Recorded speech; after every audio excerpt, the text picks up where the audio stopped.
we have the parties please identify themselves for the record? Just one moment.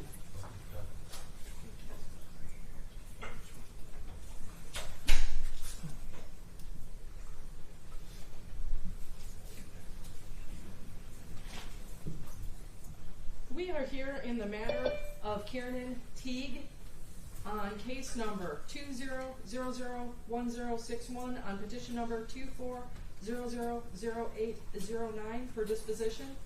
Starting with the prosecutors, please state your names for the record. Good morning, Your Honor. Marvin Allen Cook, P55351, appearing on behalf of the people. Thank you, Counselor. And good morning, Your Honor. Danny Wilson on behalf of the people. Thank you. And good morning, Your Honor. Gabi Silver appearing on behalf of Kiernan Tague, who is in the courtroom seated to my right. Can you stand, Kiernan, and tell the judge your name? Good morning, Your Honor. My name is Kiernan Tague. Thank you. Thank you, Judge. Madam Clerk, who is on the bench with you? Is this in the front? Oh, Judge, this is my law clerk, Sarah Creech. Thank you. Thank you, Judge. Good morning, everyone. Good morning. I'm glad that I'm able to see all of you in person, because I know I've seen many of you that have been here via Zoom. We've had all these other hearings. So I'm glad we're able to be here. I didn't know Flynn Mackle, but he must have been an incredible person to have touched so many lives, to generate so many people that are here today to see that. And I'll note that I've received a number of letters that were sent. Never have I received that many letters in any case I've ever been involved in. I'm going to make a few preliminary remarks. I'm going to explain what we're going to do here today, and then we're going to get started. It's beyond the power of the law to undo the tragic events that occurred on November 17th, 2023. I cannot begin to comprehend the devastating loss that people in this room have suffered because of this tragic event.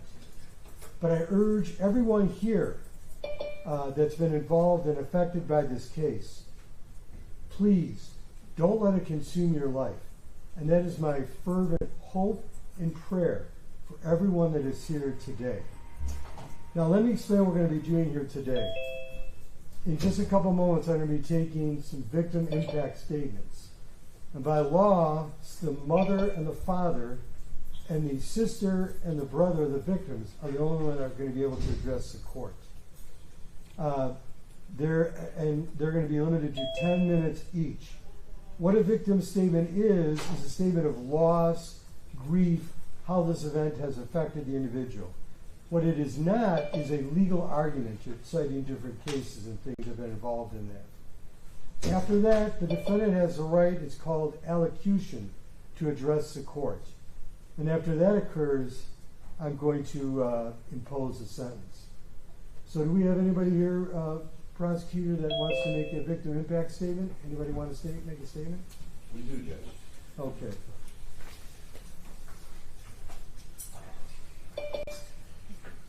Come right up, sir. If you Your could, Honor, this is the father of the decedent. thank you very much, sir. Straight ahead, sir. Bring the CV. Right. All the way up to the front. Straight ahead. Go ahead. Keep going, sir. That's okay. Thank you, Your Honor. You're very welcome, sir. My son was Flynn McCrell. He was killed by Kiernan Tague on November 17, 2023 at 9:05 p.m. when Mr. Tague turned his vehicle from Stevens Road onto Ridge Road in a residential neighborhood of Grosse Pointe Farms with a posted speed limit of 25 miles per hour and over 6 seconds accelerated that car from 0 to 106 miles per hour. In the heavy darkness of a mid-November night, the total distance he traveled was less than a quarter of a mile. Approximately 2 seconds before Flynn died, Mr. Tague lost control of the car, jumped the curb, and hit a street lamp. The car then rolled over an unknown number of times before it impacted a very large tree about 80 feet further down the road. Mr. Tague's car hit the tree more than 8 feet from the ground, causing the transmission, engine, both axles to scatter across the roadway onto nearby yards. The crash was so tremendous that the police launched an aerial drone to search surrounding yards for more victims who might have been thrown great distances from the vehicle. Inconceivably, Mr. Tague was able to briefly stand when the police arrived at the scene within minutes. My son Flynn, however, was suspended upside down in his seatbelt, enveloped in deflated airbags and dead. He had been internally decapitated. What impact has Flynn's violent killing had on me? It is simply immeasurable in many small ways. During the day, I am restless, abrupt, uncharacteristically short with the people I care about. At night, I rarely go to bed before I'm completely exhausted, and then I sleep fitfully.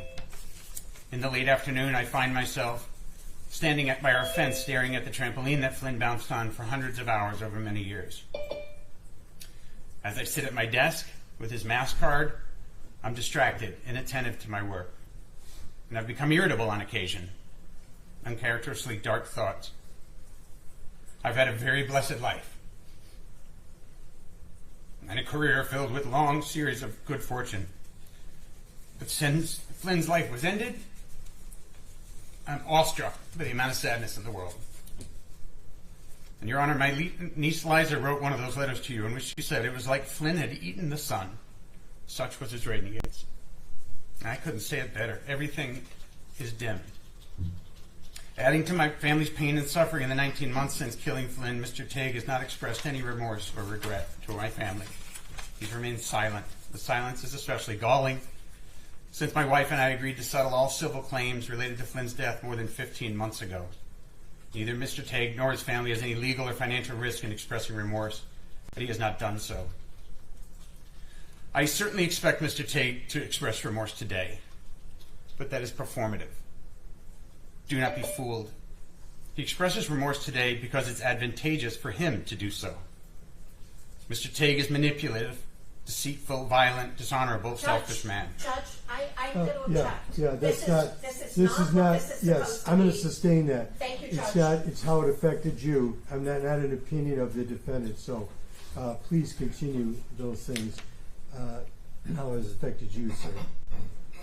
Yeah, Mr. Tague's behavior in the months since he's killed Flynn. Projection air of detachment, unimaginable pain and suffering. He's inflicted on my family and all those who love Flynn. His social media actions and activity have reflected an individual who has no sense of the gravity of his actions. So I believe he deserves to be sentenced as an adult here today, and under the laws that he really doesn't seem to have much respect for himself. Thank you. Thank you very much, sir. I appreciate your statement very much.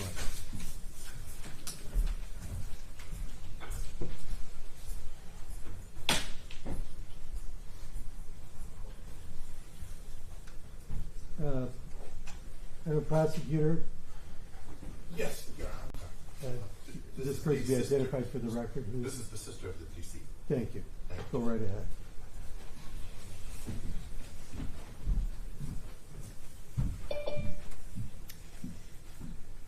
Your Honor, there's a part of me that died alongside my brother Flynn McCrell. Another part of me is forever stuck in the deep and nauseating shock that hit me when I heard the news of his death. In breathtaking terror, standing beside my baby brother's coffin, yet another part of myself will eternally stay. I cannot imagine a future without him, and I have been struggling to remember the past. There is only a lack, the absence of Flynn. His death has shattered me into pieces, a mosaic of pain and fear that will always be broken. Everything I am, or was, is connected in some way to him. With his death, I have lost my humanity, my personhood. The grief I feel losing my brother is both immeasurable and indescribable. It feels as if I have forgotten how to speak. I can no longer understand what is happening around me, and I can no longer remember how to ask for clarification. Language allows us to communicate, to connect, without the words to articulate, nor the necessary justice to process this loss. I have lost my ability to form connections with others. I'm effectively mute. But I am also lucky. I got to have 18 years with Flynn. His influence and impact is threaded throughout my entire childhood. 18 years of watching in awe and admiration as he grew into the young man that has been described to you today. The real tragedy lies within those who will only hear stories of Flynn. I can tell you he was tall with bright orange hair and lit up every room he walked into. But for those who do not share with me the privilege of having known Flynn, I can only say that one of the greatest honors of my life was being able to witness my little brother's charity and leadership and love of both strangers and friends. I was very young when I first saw the goodness in my little brother. It is a strange conclusion to draw as the eldest sibling, realizing that someone 4 years my junior has a heart and an innate kindness I will never surpass. He was someone who would go beyond making you feel better. He would shoulder your burden. Flynn wouldn't just listen to your troubles. He would cry alongside you as if those problems had been his own. I am not speaking to you today to establish my brother's worth. Regardless of exactly who Flynn McCrell was, he was a person, and he deserved to have a full life, not one cut short by the actions of Kiernan Tague. I am here to fight for the justice Flynn deserves, to ensure that someone as callous as Mr. Tague does not have the opportunity to rip away another innocent life. I believe Kiernan Tague should be sentenced as an adult today due to his guilty plea of vehicular manslaughter, his behavior in the weeks leading up to the crash, and the complete lack of remorse in the aftermath of my brother's death. As the oldest child, I've always felt a responsibility for the safety and happiness of my brothers. I often feel as if I have failed my family, and a part of me will forever wonder if there was anything I could have done to change the outcome of this situation. However, logically, I know there's nothing I could have done to prevent my brother's death. There are no rules or curfews that would have changed this outcome either. Kiernan Tague's Life 360 data shows erratic driving behaviors. Judge, object. Stop. Object. Right. This is not legal arguments, not about that. This is how it's affected your life, Okay. which I very much want to hear. You can continue. My brother was always cautious. He did not take unnecessary risks or knowingly put himself in danger. I am confident, my family is confident, that Flynn was not aware of Kiernan Tague's driving habits. Rather, Flynn was an unwilling and uninformed participant in Mr. Tague's plan to gamble on both of their lives that night, as well as put the lives of anyone else on that road at risk. For the last 6 seconds of Flynn's life, he was a prisoner of Mr. Tague, who offered him no mercy, not even the opportunity to beg for it. It is an incredible injustice that his actions have resulted in the death of my brother. There's nothing that can be done as retribution that will even the score, because at the end of it all, my brother is gone. However, there are steps that can be taken to ensure another family does not experience this loss at the hand of this individual. The judicial system is not in place to provide revenge, but there should be consequences for the decisions Kiernan Tague made of sound mind and body. It is my belief that the court should sentence Mr. Tague as an adult. This is not rooted in vengeance, but in concern. I am concerned for the people of his life that will be at risk if he does not face the appropriate legal consequences for his actions against my brother. Flynn and Kiernan Tague were friends, and his disregard for both the safety of my brother and himself do not reflect stupidity, but apathy. This is an individual who has a blatant disregard for the safety of those around him, and Judge, it makes... Again. I'm going to sustain. This Thank is you. how it affected your loss, not the comment, you know what I mean, those motives. Please continue.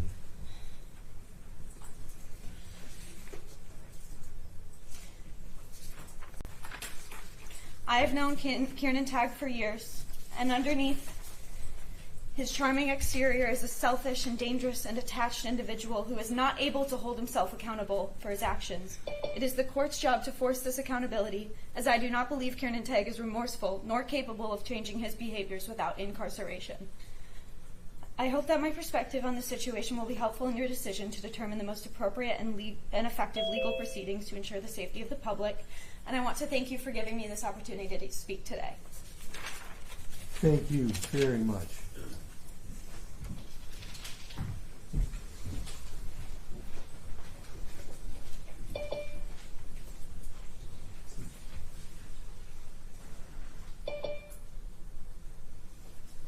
Your Honor, we'll now have remarks from the decedent's brother. Thank you.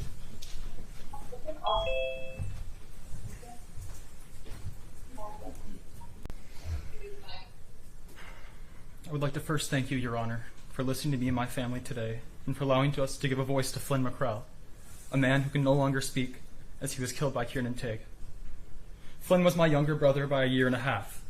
I was his protector, and he was my best friend. We were a year apart in school, but we spent every morning, afternoon, and evening together all of our lives. He defined me as I defined him because no matter what, we had each other. On the night of Friday, November 17th, 2023, I returned to my apartment in Ann Arbor after working late to finish up classwork before the Thanksgiving break.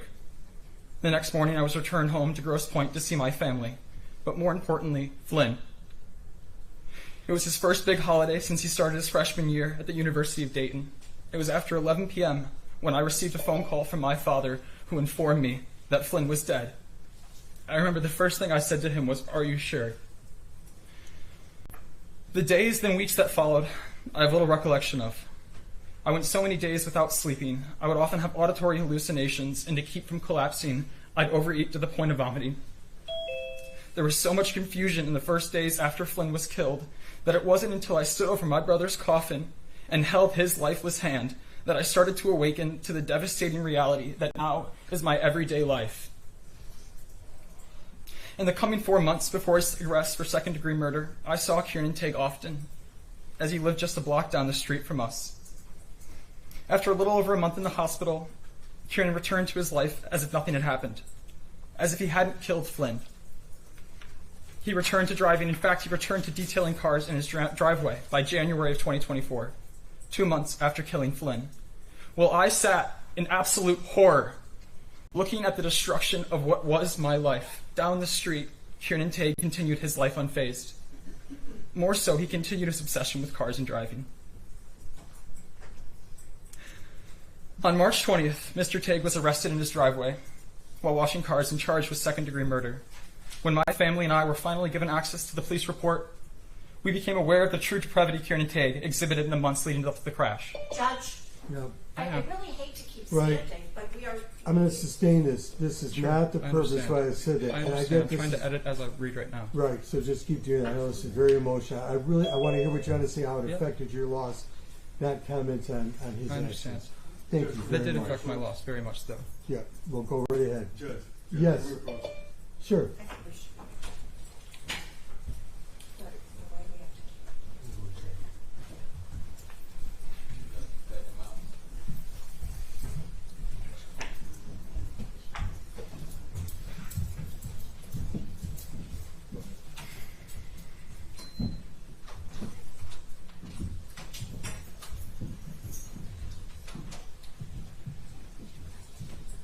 Question recess, remain seated and quiet.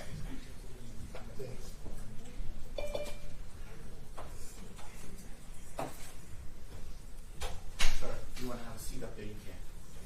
I'm fine Should standing. they get that?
You may continue.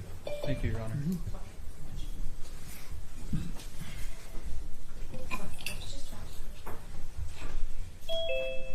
I want to make it clear to the court today that Flynn died in fear. Everyone here is aware of the literal gut-wrenching feeling being in immediate danger invokes. And I would compare it to the sense of falling in a dream. But Flynn was not dreaming. In those 6 seconds that Kiernan Tague accelerated the car to 105 miles per hour on a residential street with a posted speed limit of 25 miles per hour, my brother felt absolute terror. And I believe this was Mr. Tague's intention. Those last terrible moments my brother spent on this earth have and will continue to haunt me. It's almost impossible to explain the pain and anguish I've had to endure due to Kiernan Tague's actions. The thought of losing my younger brother was my greatest fear, and for him to be taken from me in such a brutal manner will forever destroy me. I did not just lose the 18 years I was blessed growing up with Flynn as my brother, but the 60 to 75 years I would have spent with him. I was robbed of seeing him graduate. I was robbed of being his best man. I was robbed of meeting his children. Kiernan Tague robbed me of the longest and most meaningful relationship I was promised.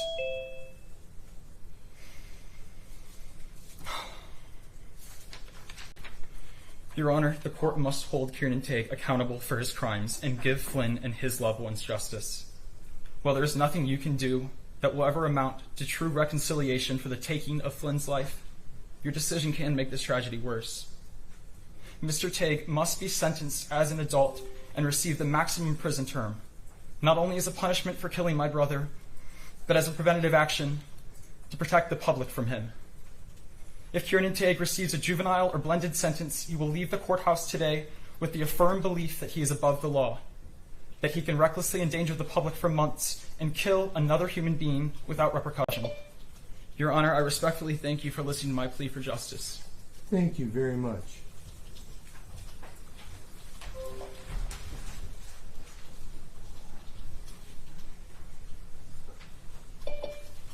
Your Honor, next to make remarks is the mother of the decedent.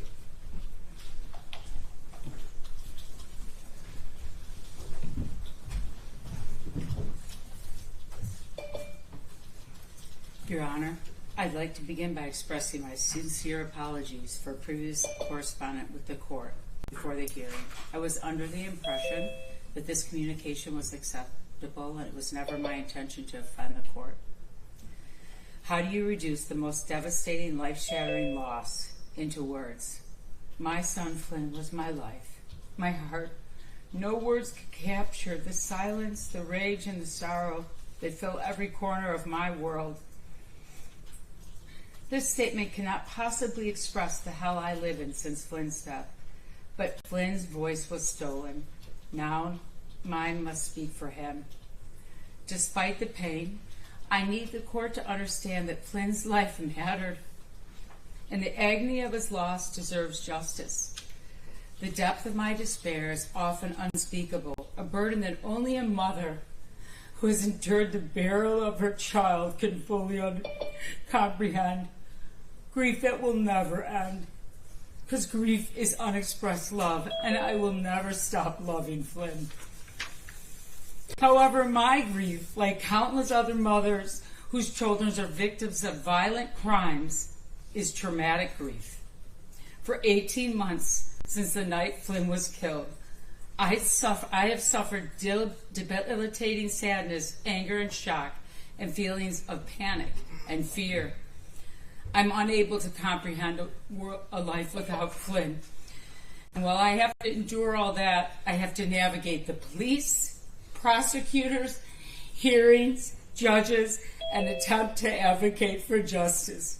All this exasperates and complicates and delays the already unbearable reality I now must face for the rest of my life.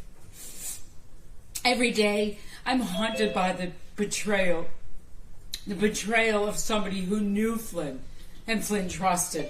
I'm awakened at night from nightmares and overwhelmed by outrage that Kiernan exploited Flynn's kind nature. Flynn was more than a victim of Kiernan Tague's calculated and violent actions.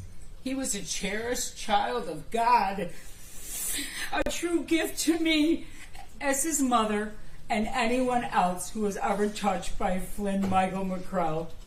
Flynn's brother and sister, my two children, have unjustly been deprived of their brother's love and companionship for the rest of their entire lives. Every day they will wake up, and the first thing as I wake up, I come to the reality that Flynn is gone. Every holiday, every vacation, and every milestone will forever remind us of his absence, bringing sadness where there should be joy. Our shared family memories will always be marked by the tragedy of losing our beloved Flynn. Taking a life is the greatest sin, and it must be recognized and treated with the gravity it deserves.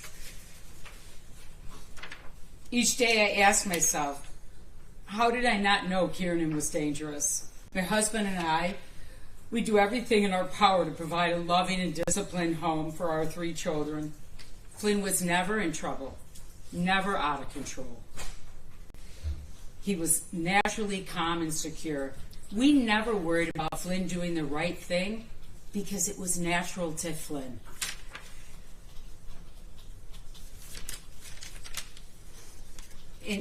When I learned the extent from the police investigation of Kiernan Tague's behaviors in the past, it shocked me because anyone who knows me knows that would never be tolerated. It would never be tolerated in my home, and that's not the person that was presented to me. So I feel deceived and betrayed because I had no idea of what lurked below.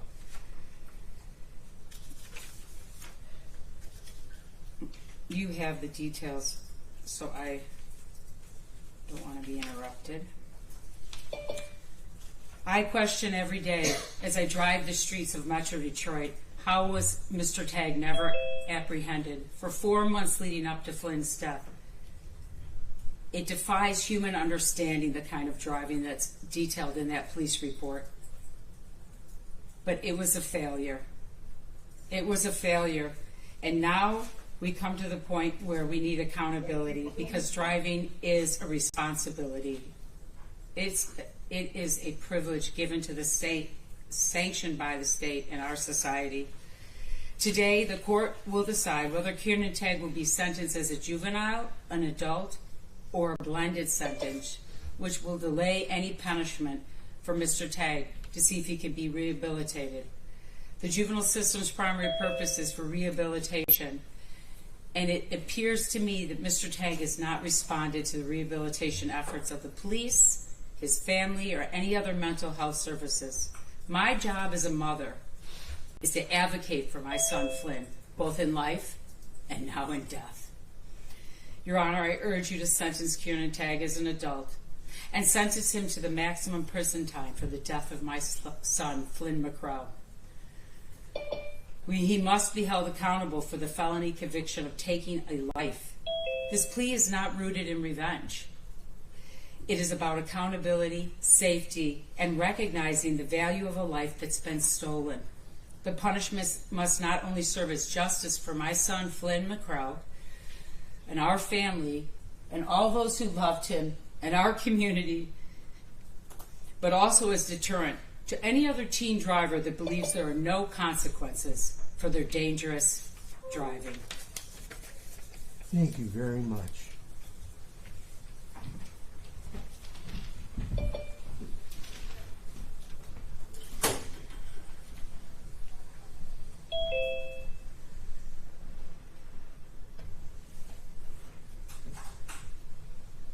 Now, counsel, does your client wish to make a statement of allocution?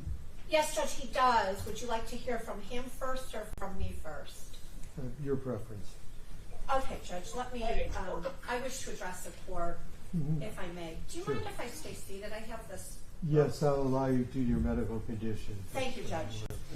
So I'm sorry, Judge. Yeah. Do we go first if the attorneys are ready? Yeah. Go right ahead, counselor. Yeah, of course. Go ahead.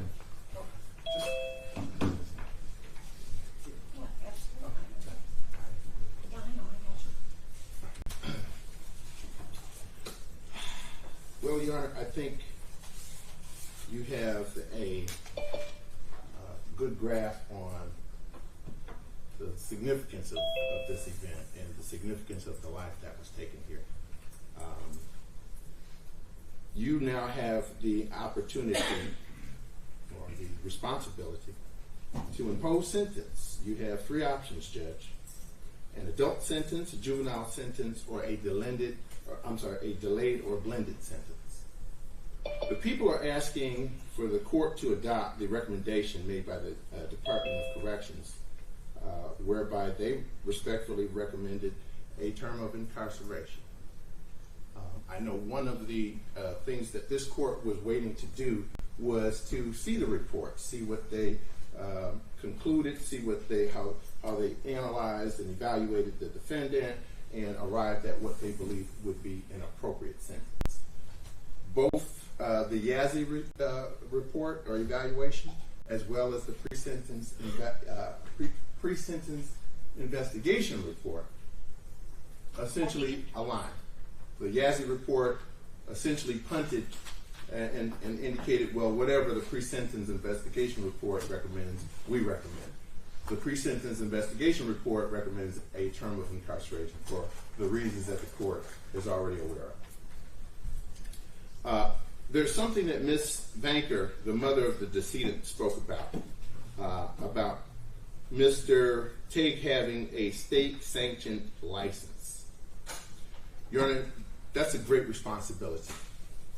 The state ensures that persons given a license understand the importance of it, the responsibilities of it, the obligations of having a license, and essentially the consequences.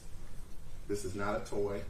This is not an off-road situation where there's an accident. This is a vehicle on a city road.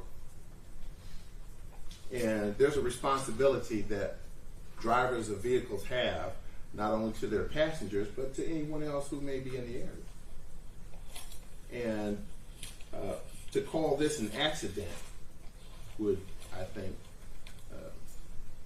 be misleading based on the defendant's history.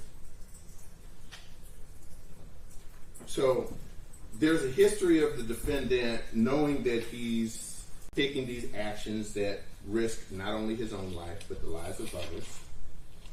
And Your Honor, when I think about a person engaging in actions that they either know or should know are wrong, essentially I come down to three reasons for that. Number one is the ignorance. You just don't know.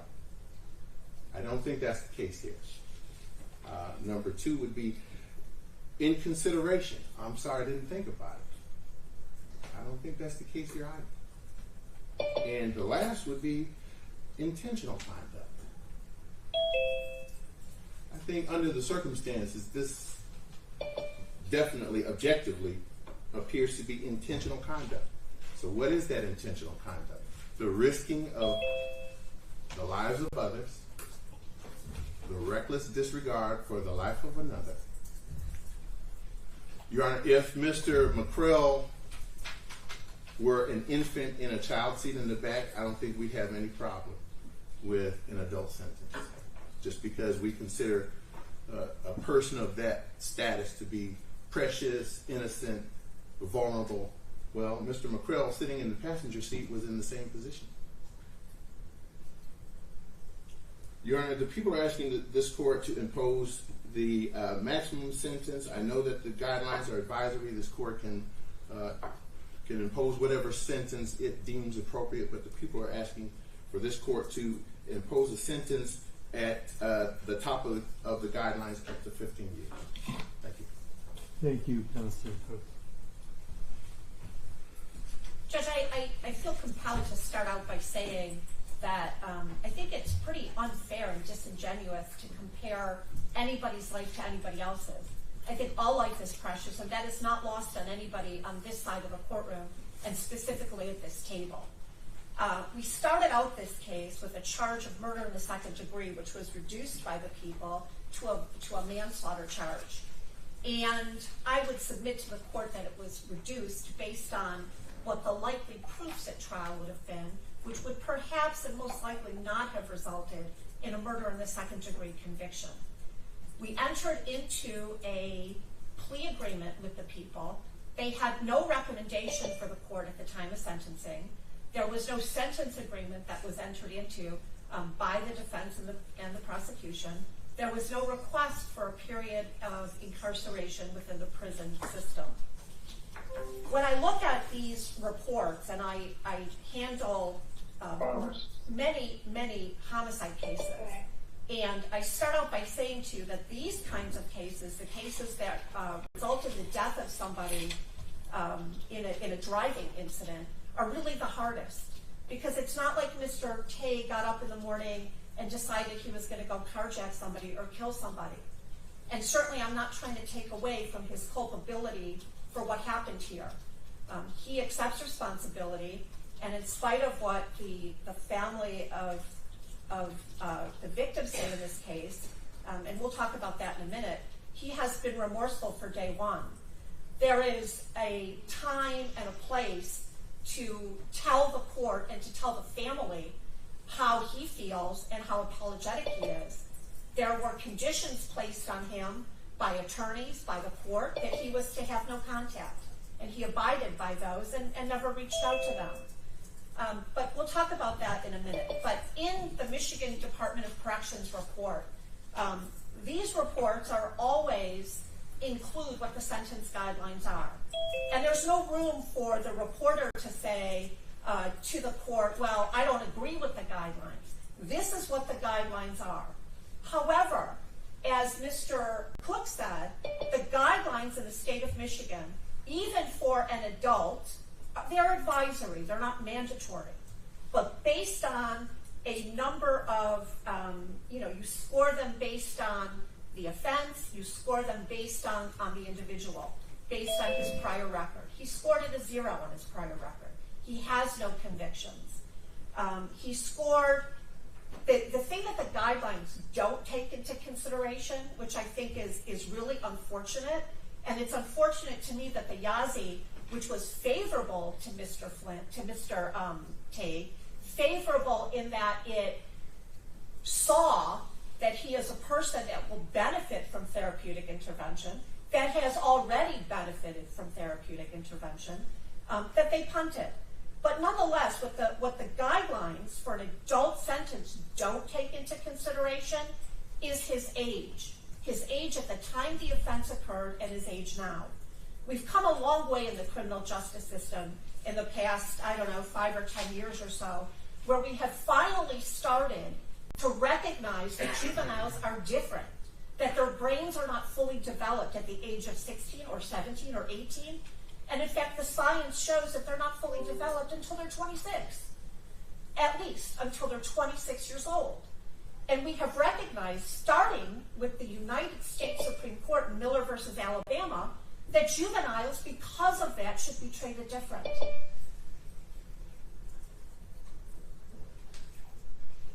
When I started practicing law, 17-year-olds could be convicted of murder in the first degree and get a life sentence, a mandatory life in prison sentence until they die. That is no longer the case, based on the science that we now know about juveniles. In this particular instance, the court, as the prosecution has laid out, has 3 different sentencing options. And the court can give, of course, Mr. Tague a sentence as an adult. The court can sentence Mr. Tague to a juvenile sentence or a blended sentence.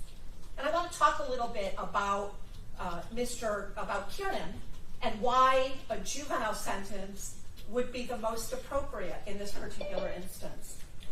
So when we look at the Yazzie and the report prepared, the other report prepared by the juvenile court and the report prepared by the Michigan Department of Corrections, the prosecutor has to prove to the court that by a preponderance of evidence, that by the basis of the criteria set out in the Michigan court rules, that it would be in the best interest of everybody that Mr. Tague gets sentenced as an adult. So he was 16 at the time the offense occurred. The Supreme Court has recognized that the juvenile status matters, and special consideration must be paid to youthful offenders before the harshest sentence may be imposed. Because characteristics intrinsic to juveniles' cognitive and social development result in both diminished culpability and greater prospects for reform. And in this particular instance, we have now, we're about 18 months since the time of the horrible, catastrophic incident that occurred at the hands of Kiernan Tague. No doubt about that, and he has never suggested otherwise and has never not wanted to take responsibility for what he did that caused the death of somebody he truly loved. And when I hear the family talk about their son and their brother, it is similar to the way Kiernan described him to me in the many meetings we've had with him.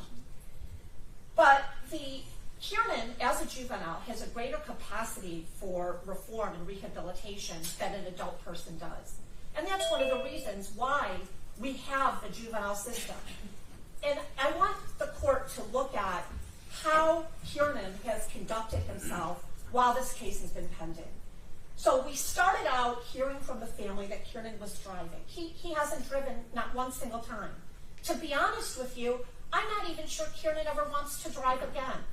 But he has not driven one single time. He has done everything the court has required. He has done everything that he required of himself to do. He has been in therapy.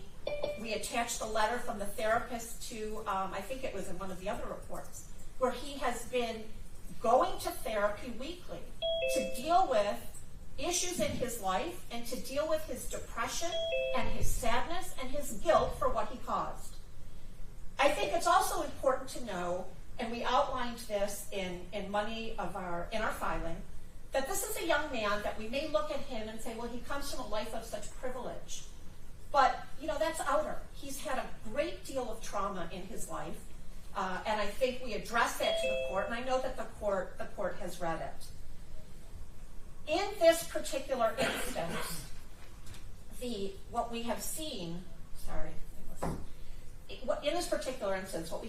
this young man is the ability to follow the rules, is the ability to accept responsibility, is the ability to, in some instances, yes, in many instances in this situation, to rise above what was happening to him as a result of this accident. We know that there's been a lot of media attacks on Kiernan. There have been a lot of Facebook attacks on Kiernan. The family moved from their hometown to another town, uprooting the stability for him, and yet he persevered.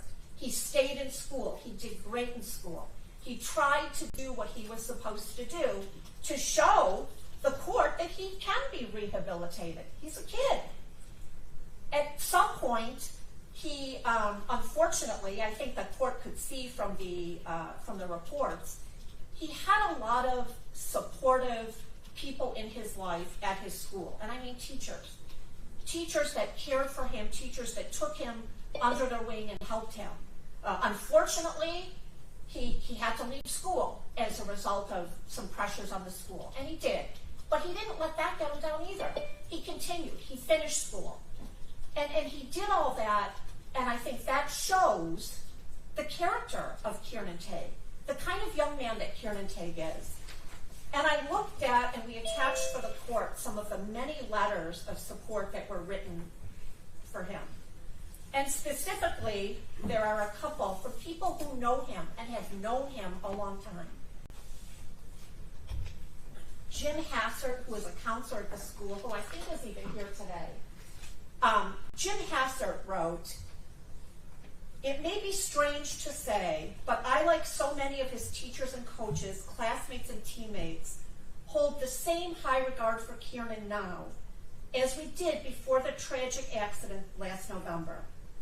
Throughout it all, Kiernan has been nothing but remorseful. humble, and defenseless in the way he has responded to all that has ensued since the action taking in the unimaginable heartache that Flynn's family and friends have been suffering. Witnessing and experiencing the resultant judgments, accusations, and defamation that he has had to endure, all the while grappling with the weight of his own grief and his physical recovery.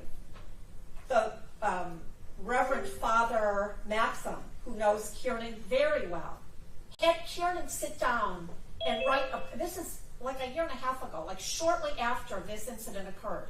He had this young man write down a personal reflection on how he felt about what he had done and where he was in his life.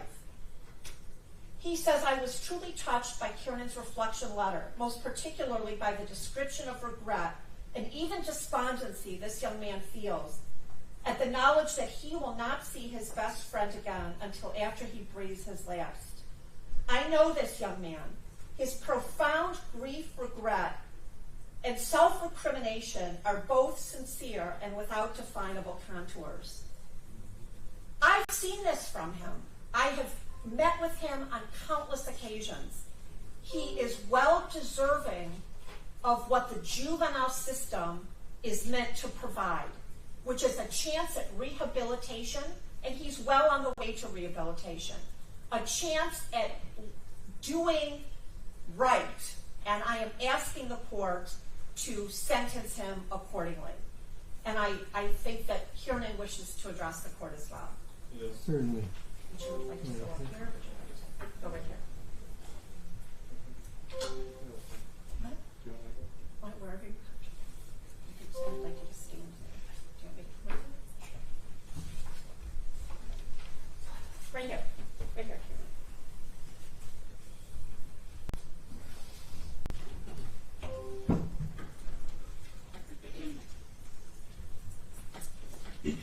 Kiernan.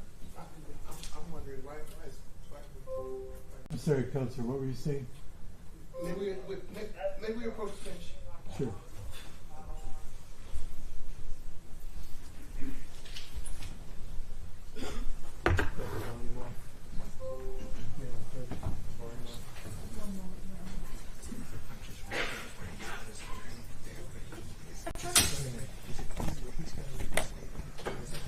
Excuse me, I try to stay with the mic all the time, and you know that. I would have been standing up there had I not been able to stand for so long.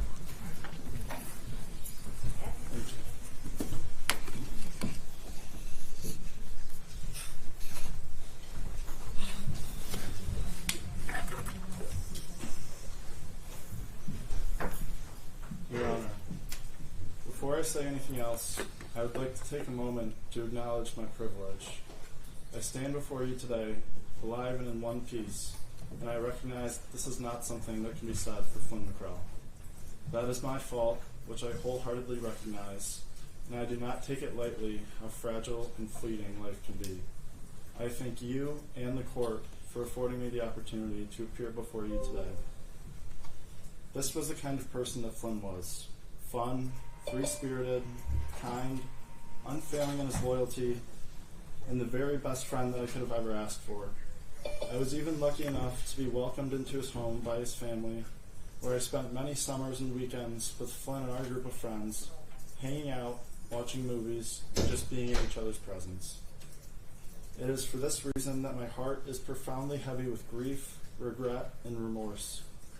Flynn was the special kind of person whose absence leaves a wound that can never be healed. I have experienced this myself, as there have been countless times throughout my healing journey in which I wish that I could text, call, or walk down the street to his house for some words of wisdom and the type of hug he gave me that night after my dad died. However, what pains me most is that I know that any pain that I've experienced is nothing compared to what Flynn's loved ones, especially his parents, sister, brother, and family, have experienced since his death. I know what it's like to lose a father, and I simply cannot begin to imagine what it's like to lose a son or a sibling. Thinking about losing my brother or my sister or any future children I might be blessed enough to have brings me pain that is unbearable. I am acutely, profoundly, constantly aware of the fact that this is the exact pain that I've caused for the McCrell family, and for that, I'm perpetually distraught and apologetic. I recognize that there is nothing that I can do to end their pain and their suffering. I recognize that I caused it. I recognize that it will never end, and I carry with it in my heart that every time I see a movie Flynn would have liked, or I hear about the University of Dayton, where he went to college,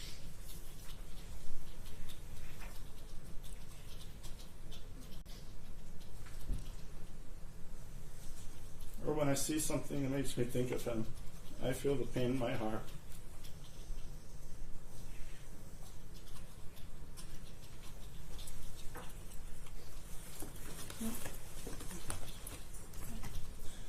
I will always remember that this is nothing compared to what his mother, father, sister, and brother will carry with them every day.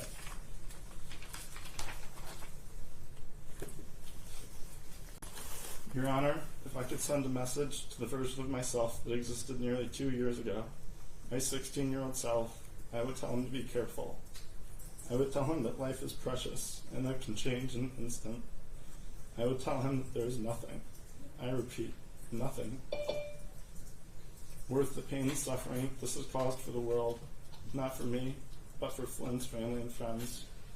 I would tell him to slow down, to be gentle, and to be judicious in his decision making.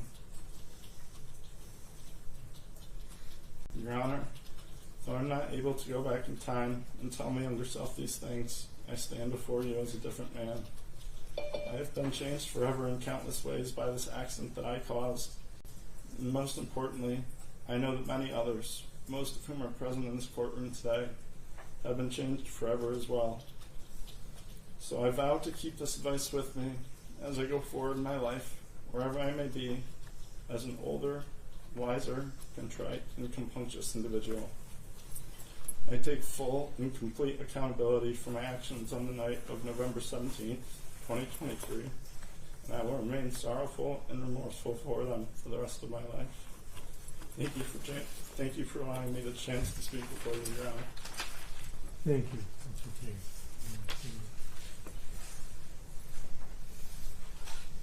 Thank you, Judge. You're welcome. Your Honor, may the people respond? Certainly. Thank you. Your Honor, I can appreciate how this may have impacted Mr. Tague. They were friends, after all. It has caused a significant amount of disruption in his life, I understand, and it will be something that I'm sure he will have to forgive himself for and go through the whole process of that whole thing. So, and I can appreciate that.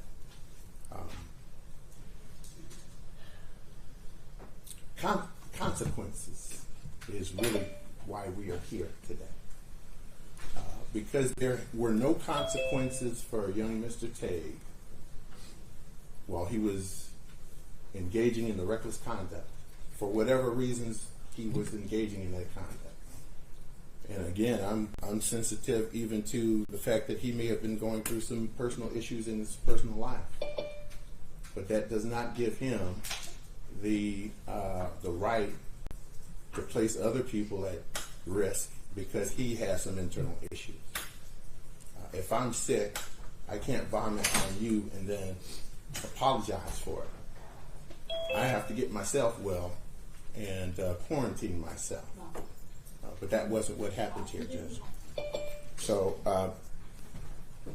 the sentence has to match the action. And I can understand that this court may not be willing to impose a sentence at the top of the guidelines on the adult side. Your Honor, I would ask even for this court to consider the bottom of the guidelines. Again, the people did not enter into a plea agreement. We wanted to wait to see what the reports would indicate. And the reports have all indicated an adult sentence. Mr. Tague is essentially asking this court to do for him what he took from Mr. McCrell, which is to give him his life back and to let him move on with the rest of it. Well, Mr. McCrell and his family, they don't have that option. And while I don't want this court to engage in any sort of retribution or anything of that sort, but it's really to send Mr. Tague the message of the importance and significance of his actions, and that adult actions have adult consequences. Thank you. Thank you very much, Councilor Cook.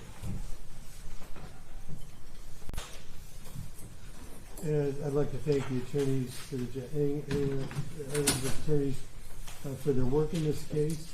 And as we've heard stated a few times throughout this proceeding, under the law, I have three options in this case. I have the ability to sentence Mr. Tague as an adult. I have the ability to sentence Mr. Tague as a juvenile. Or I have the ability to do what's called a blended sentence in this matter, which contains elements of both. What I'm going to do today, based on my extensive review of hearing the testimony, reviewing all the correspondence, the reports, I am sentencing Mr. Tague to a blended sentence of a term of 19 to 38 months. I am sentencing him to level 2 secure placement probation. And I want to emphasize to Mr. Tague that if there's any kind of violations that occur here in this situation, this sentence of 19 to 38 months will be imposed. I am remanding him at this time to the Wayne County Detention Facility. And this hearing is over.